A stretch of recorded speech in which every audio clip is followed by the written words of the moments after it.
Welcome back to our final night of our online parenting seminar with Andy Stanley. We hope that you guys have enjoyed this process so far. So much rich content. Yes. Like challenging content. Yes, and that's the goal. Anything that we care about in life, the hardest things in life are the best things in life. Yeah. And raising kids is one of the best things, and it's also one of the hardest things. And so we hope that this process has challenged the way that you have been thinking about raising your kids and caused you to think more forward and long term about the type of children that you want to raise. And so tonight's topic is a difficult one. It's one that we've talked about a lot as a church. It's one that we see woven in throughout the Bible. And it's this idea of, as a parent, what does love require of me? Yeah, I experienced this as a teenager. When in the midst of just graduating from high school and that summer, getting ready to go to college in just a couple weeks, my parents flew to do a youth camp, help at a youth camp for 2 weeks. And over that weekend of when they left, I discovered I was pregnant. And I actually had to tell my parents, because of the time constraint, I had to tell my parents over the phone. And for me, it was just devastating. I knew my parents, I knew they weren't going to kick me out of the house. I knew that wasn't going to happen. But my heart was so sad that I was going to disappoint them in a tremendous way, that I was going to hurt them in a way I'd never hurt them. So I was so scared to tell them that. And the first person on the phone was my mother.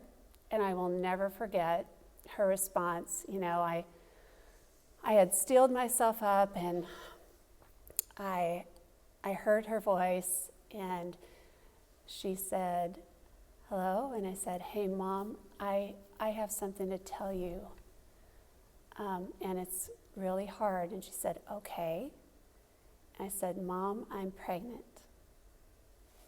And there was this short pause, and then she said, "I love you. Here's your father." That she had the presence of mind to tell me she loved me in that moment. I will never forget that for the rest of my life, and I've always thought that from that point forward. When my kids brought me hard news, I've always thought about what my first response is going to be, because they modeled that. Of course, when I heard my dad's voice, the waterworks happened, and I knew I had crushed his hopes and dreams for me. I was their firstborn. I was about to head off to college. My dad was on the board of that college. We had all these plans, and but he made it about me.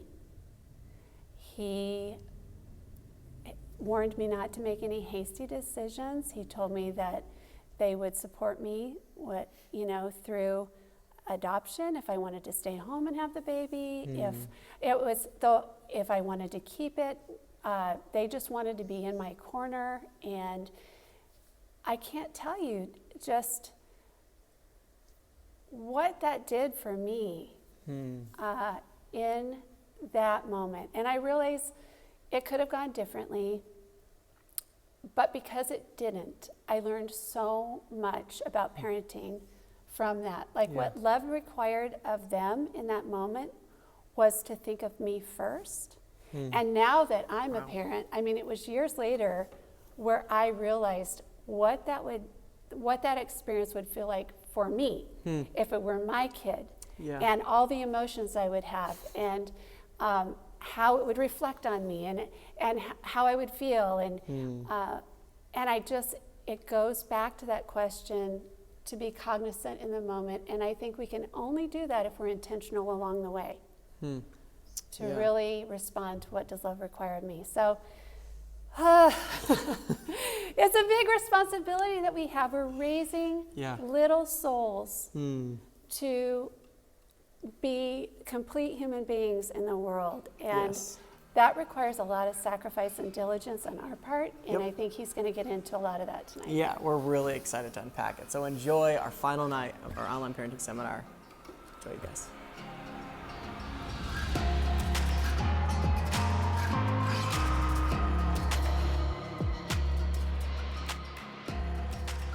One of the inevitable challenges of parenting is that we love our stuff, right?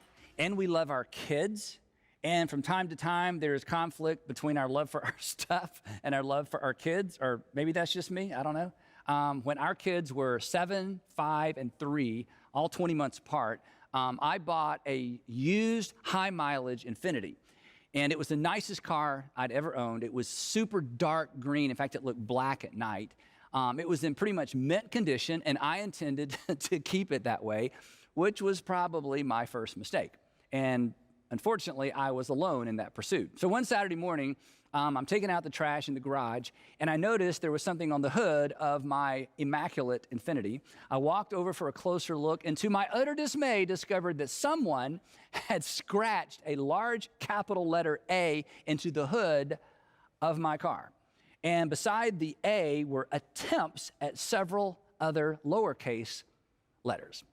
So, needless to say, I was not happy, and within minutes, my 2 sons were standing on each side of me as I demanded to know who scratched up my car, who messed up my stuff.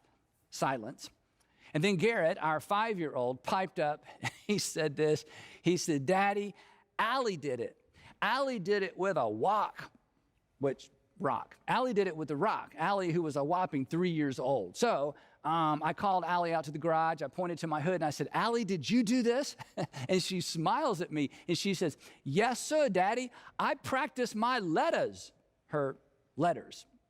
And yes, she had. She had been practicing her letters on the hood of my car with a wok. So what do you do, right? I mean, last time we were together, I told you that we disciplined our children for the 3 Ds: dishonesty, disobedience, disrespect. I'd never told my kids specifically, don't practice your letters on the hood of Daddy's car with a wok, so it wasn't really disobedience. She admitted it with a smile, so she wasn't being dishonest, and she certainly didn't mean any disrespect. So, and then, there's no way for me to explain to a 3-year-old the significance of what she'd done and what it was going to cost me in terms of dollars and time and hassle. Daddy's going to have to take the car to the shop. What's a shop? I'm going to have to rent a car. What's rent a car? Then I'm going to have to pay for the repair. She has no context for any of that. And of course, it would have been absurd for me to require her to pay for the damage. So what do you do in a situation like that? I did the only thing I could do. I said, "Allie." Actually, I knelt down and kind of got eye to eye. I said, "Allie, please don't do that anymore." She said, "Yes, sir, Daddy." Then she hugged me, went back inside, and she never practiced her letters with a wok on the hood of my car again. Hey, today we're wrapping up our series, Parenting in the 21st Century. Parenting in the 21st Century. If you're a parent, if you're about to be a parent, if you hope to be a parent, maybe you're helping another parent parent, or maybe you're watching your own kids parent, this series is for you. It's actually for really anybody who feels the weight and responsibility of equipping an infant, a child, a teenager, or even a high school student for life. Now, if you're joining us for the first time, or you missed any of the previous episodes in this series, this entire series is actually available on the site or app you are currently using. Now, as I pointed out in the first episode of this series, when it comes to good examples of family and parenting, the Bible is not all that helpful. In fact, the Bible is not even all that encouraging. By modern standards, it's pretty much an encyclopedia of family dysfunction.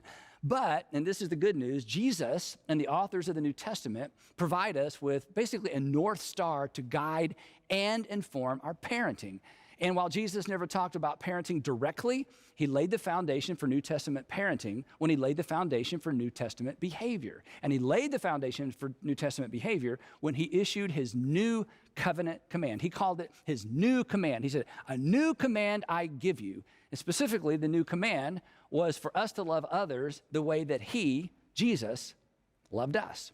And the way forward, I believe, and this is what we've been talking about, the way forward for us as parents is actually embedded in this one big, all-encompassing command.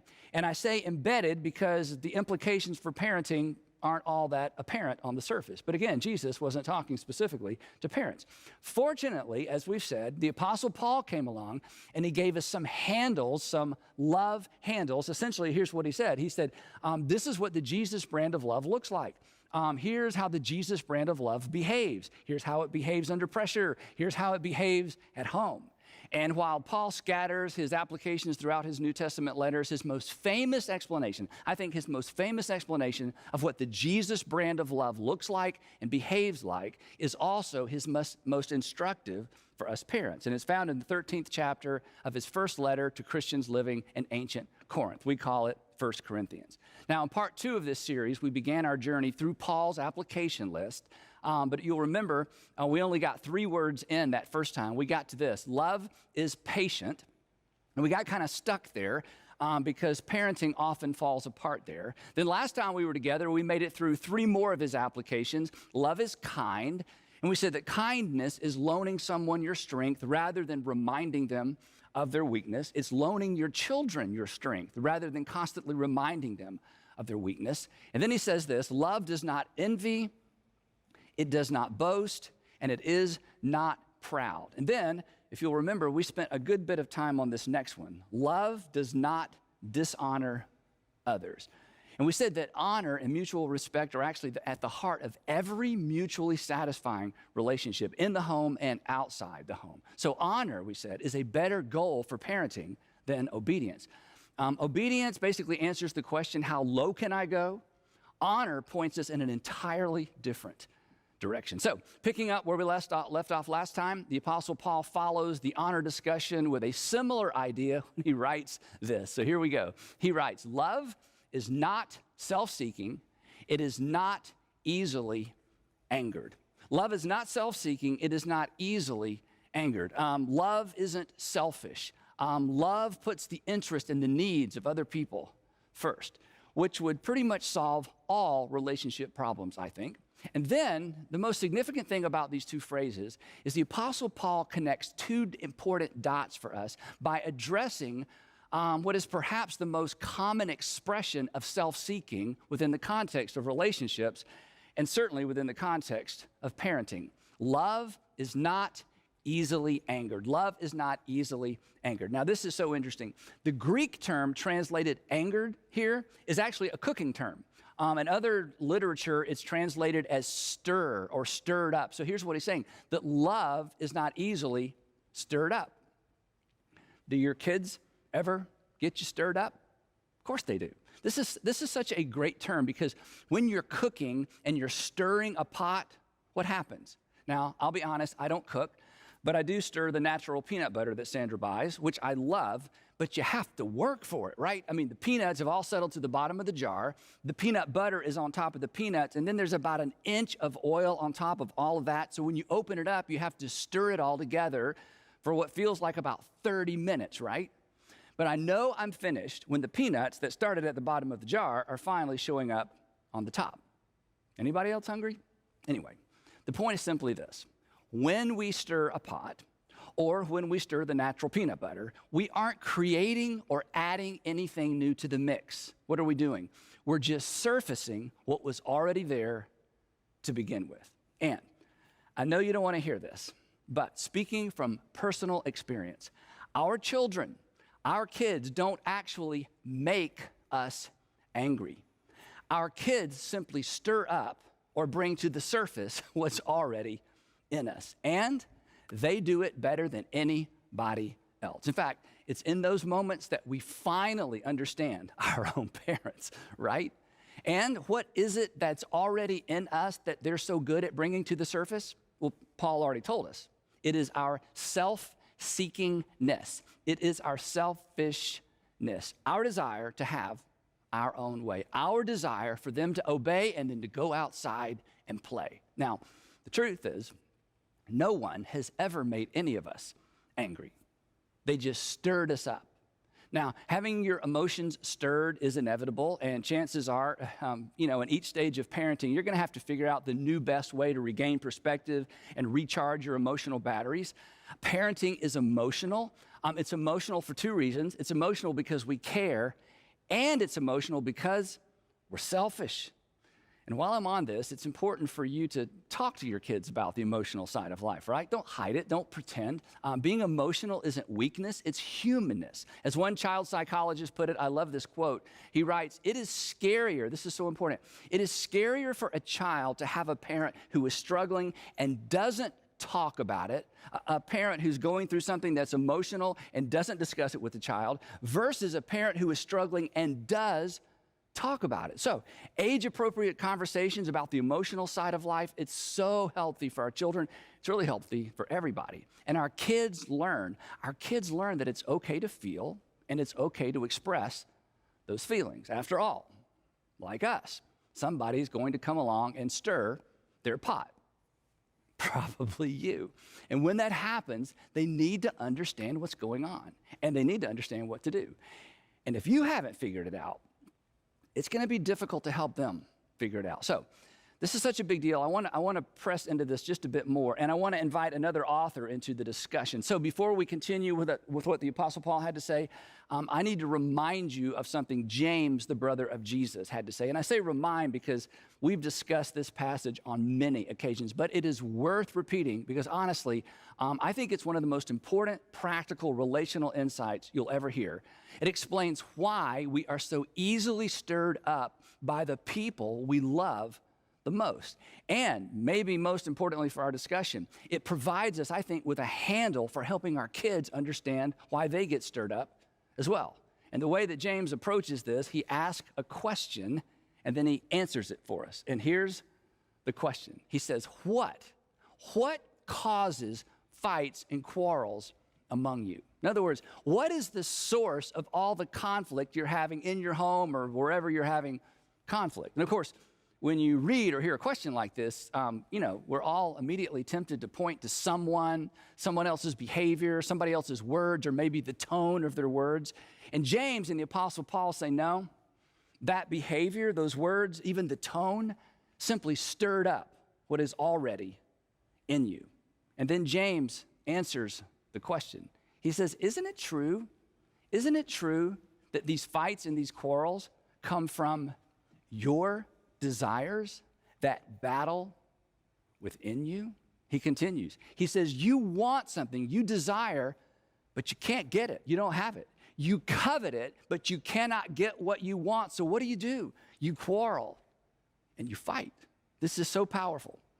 The source of our anger, the source of our arguments, the source of our conflict, the source of our quarrels is we're not getting something that we want. Now, parents, I'm not pointing my finger. I'm speaking from personal experience. This is so true, but it is so difficult to see, especially when it involves our children. I know from my own experience, when I would step back long enough from tension in our home to remind myself of this simple but very powerful principle, I was, and actually I continue to be, a much better parent. And my internal conversation would go something like this. Andy, be honest. Part of the problem is, Andy, you're not getting what you want. You want them to do their best, and they're not doing their best.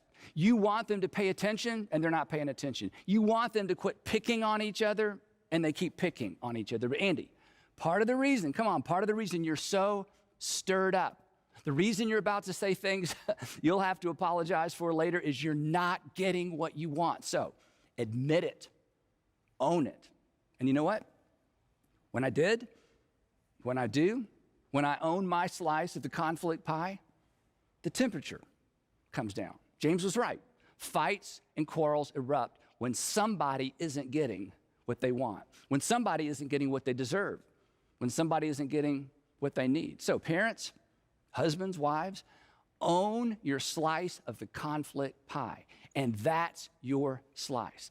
It's why I have suggested to you before that you should get in the habit, when it's appropriate, of stopping mid-conversation or mid-argument and saying this, hey, do you know what part of the problem is? Do you know what part of the problem is right here? Part of the problem is I'm not getting what I want. Hey, let's just stop this for a minute. Do you know what part of the problem is?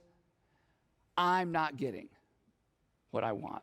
Honestly, I'm not sure there is a more valuable relationship principle to teach and model for our kids than this one. I can't think of anything more important for them to understand. And there's probably nothing more important for us to model to help them understand the reason behind every single conflict they're going to encounter. Because behind every single conflict they're going to encounter is a someone or perhaps two someones who aren't getting their way. Love is not self-seeking. Love is not about me getting my way. Consequently, love is not easily angered. Love actually recognizes what's really going on. And there's another reason we have to get this right in our roles as parents. Our words, we talked about this last time, our words weigh so much. And when we allow our emotions to take over, isn't this true? When we allow our emotions to take over our mouths, what do? We actually talk to and react to our children as if they have the context and the capacity of an adult, and they have neither. Worse, we wouldn't dream of talking to another adult the way we talk to our kids sometimes, right?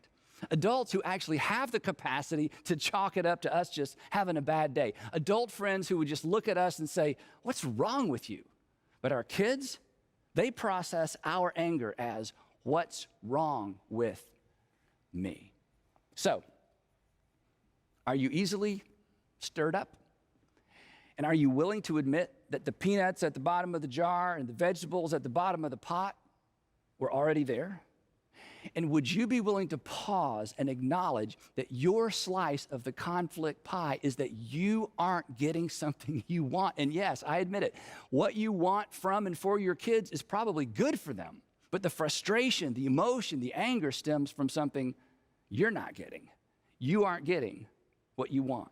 So own it. That's good parenting. And when you apologize to your kids, and so you know, I apologized so much to my kids that I got good at apologizing. And for a while, I didn't connect these dots. But one day, I actually said to Sandra, I said, "Have you noticed how good our kids are at apologizing?" Thinking, of course, it had something to do with my sweet parenting skills. And she smiled and she said, "Well, Andy, that's because you do it so often." True story. Anyway, when you apologize to your children, use that moment to own the fact that you lost your temper or you said things you shouldn't have said because you weren't getting your way. Love is not self-seeking. Love is not easily angered. Or, to put it another way, when love is not self-seeking, it will not be easily angered. But, of course, the Apostle Paul is still not through. Next up, he says this. He says, love, this is so hard for us as parents, love keeps no record of wrongs. Now, this is so difficult in parenting because the days are long and so are our memories, right? But remember, there is no win in reminding our kids of their past failures. They already know. Besides, it's a bit of a power play. Think about it. When somebody holds your past over you, who's in the elevated position? They are. But as a parent, you're already in the elevated position. There is no need to open the file cabinet. And of course, that's true in marriage as well. Forgiving, think about it, forgiving and pretending to forget is always your best bet. Not to mention, it appears that that's exactly what God does for you and for me. Paul continues, he says this, love does not delight in evil, but rejoices with the truth. In other words, love loves to catch and celebrate people doing the right thing. And love does not delight in or feel a sense of victory catching people doing the wrong thing. And again, I've had so many of those moments of, I've got them this time. And that's normal, but it's not love. That's just me trying to prove that I'm right to my children. When love catches a child doing something wrong, love, as we said last time, always sides with the offender. Love says, oh no, I hate that for you. Love doesn't open the filing cabinet. Love isn't constantly reminding anyone, especially our children, of their failures in the past. And then there's this one. Paul continues and he writes this. He says, love always protects. Love always protects. In other words, love always defends. Love stands guard. Love keeps bad things out. And knowing how to protect our children is really hard, especially as they get older. Between social media and friends, it is hard to know how to protect our children without being overly protective. And I'll just tell you up front, you're not going to get this exactly right. So here's what I would suggest. Since you won't be perfect at this, I don't think it's possible to get this exactly right. Err on the side of too much protection rather than too little. Relax your grip slowly because it's always easier to grant more freedom than to take freedom away once it's been given. Just trust your gut as a parent and know who their friends are. And one more thing on this. Freedom, when it comes to giving our kids freedom, freedom should have very little to do with age, and it should have a lot to do with their maturity and their ability to handle responsibility. And this is something your kids will never understand, just like we never understood it. Everybody, think about it, everybody gets a learner's permit at 15 in our state, right? Whether they're ready for one or not, right? No, that's up to you. So mom and dad, stand your ground. It's okay for your kids to hate you temporarily. That does not mean you're a bad parent. It probably means that you love your son and you love your daughter more than you love the approval of your son or your daughter. This is so important. Parents who seek the approval of their children over and above what's best for their children, they end up with neither approval nor what's best. It's in those fierce tests of wills that you discover what and who you value most.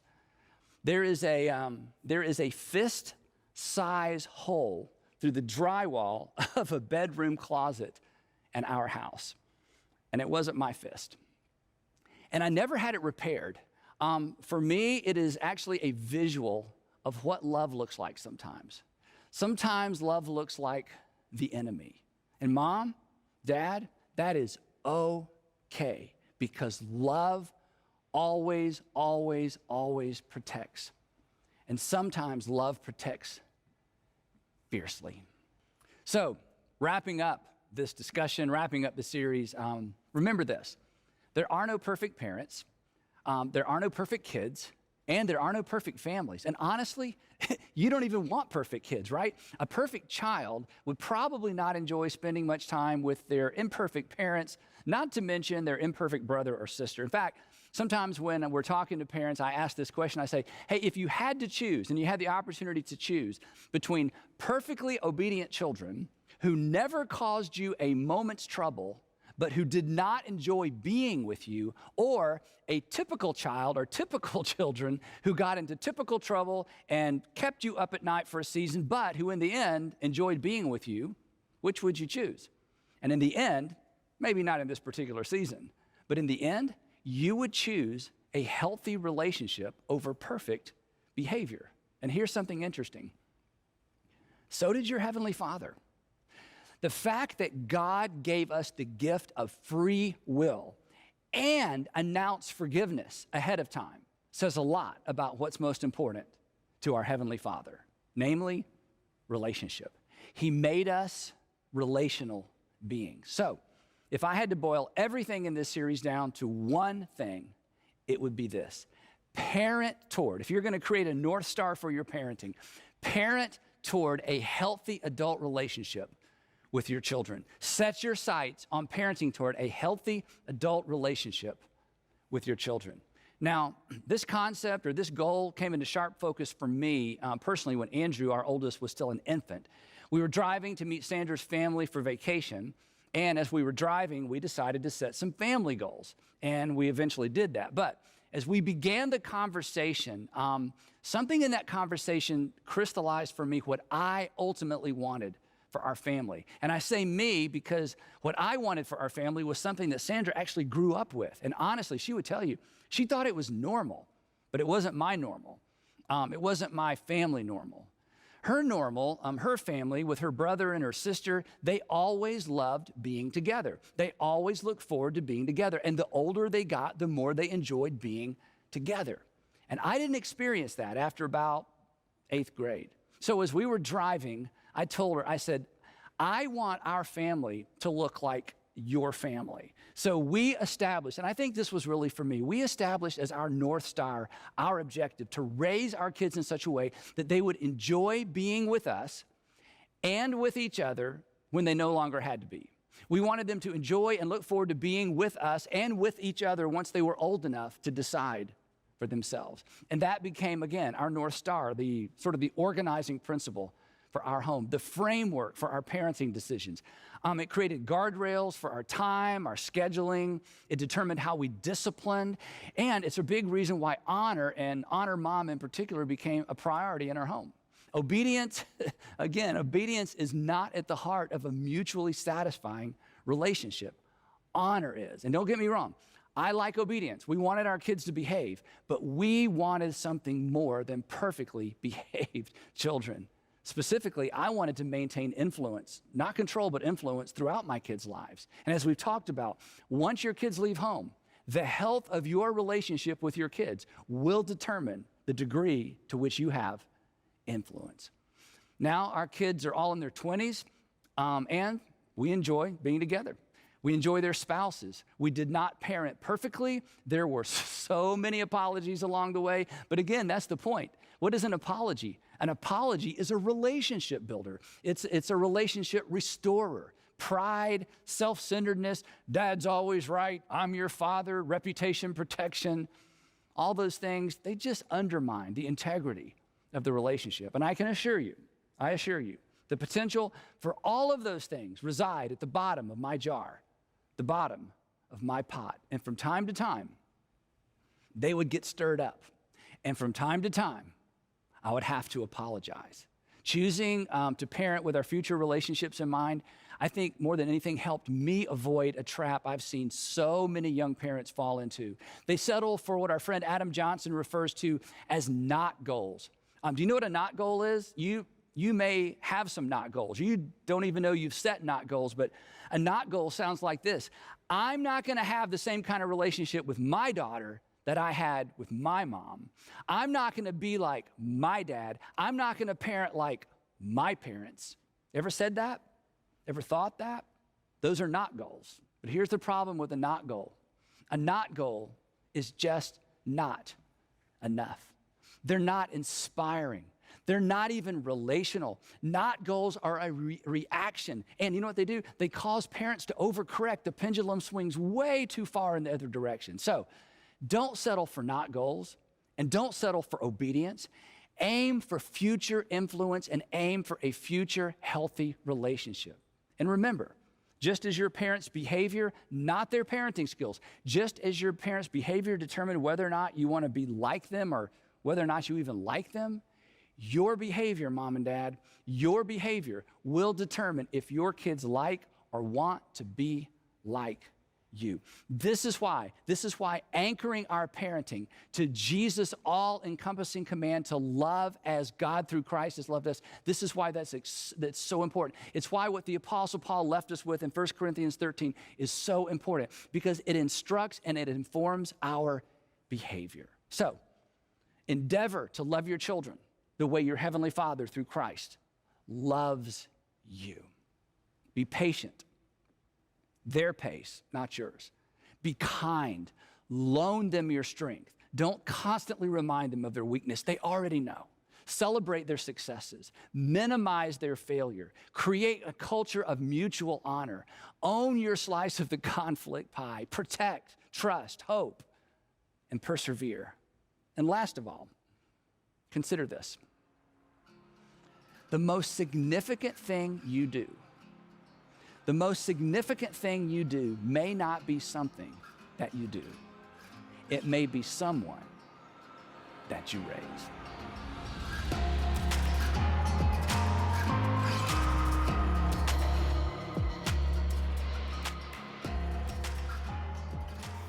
I love that last session. Mm-hmm. And I love that it's a question that forces us consistently to think about who we are as parents and how we're interacting with our kids. And so And I also love the idea of thinking about our kids as adults, and that the goal should be to hang out with them, and that they want to hang out with us as adults. And so the question that we have for you this evening, Lori's actually going to read it off for you.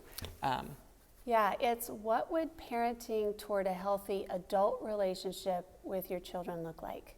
When you think in the future, when you think of your kids coming over, maybe even with their kids, that relationship that you want to have, what would parenting toward that look like? What would that require? Yeah, so you've got 7 minutes to sit down and kind of dream a little bit about what that could possibly look like. So enjoy this debrief time.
Well, I'm kind of sad that this is the end. I know, that's good stuff. But we're so honored that you guys would take time out of your evenings to invest in yourselves so you can invest in your kids. And it truly does take a village to raise up little people because you need to be encouraged in seasons. You need to be reminded about the way you're disciplining kids. You need to be reminded about so many things because a lot of times parenting is tiring and you're not sleeping. And so there is a lot of people who are sitting in the exact same boat you are. If you've got a little baby at home, know that this is a season and you're going to make it. And there are people who are further down the road from you that you should be connecting with and asking good questions about. And so hopefully this is just a launching pad into you continuing to engage and help in what it looks like to parent, because there's no one right way necessarily for everybody, but to continue to question what's the best way for your kids and for your family. That's an honest question that we should continue to ask ourselves. Yeah, and I think a couple of the things that Andy Stanley's hit is about parenting toward a healthy adult relationship with your child, and investing in that now. And just a reminder that our behavior today and tomorrow is going to dictate whether our kids want to be like us. Not just whether they want to be with us, but do they even want to be like us? So it's a big job, as we know, and so we do want to rely on each other and on the Lord and on things like this that can help challenge us and equip us along the way. We're so glad you joined us, and we hope that this has made your parenting feel like an endeavor that you can achieve with God's help and leaning on your community. Thank you guys so much for joining us.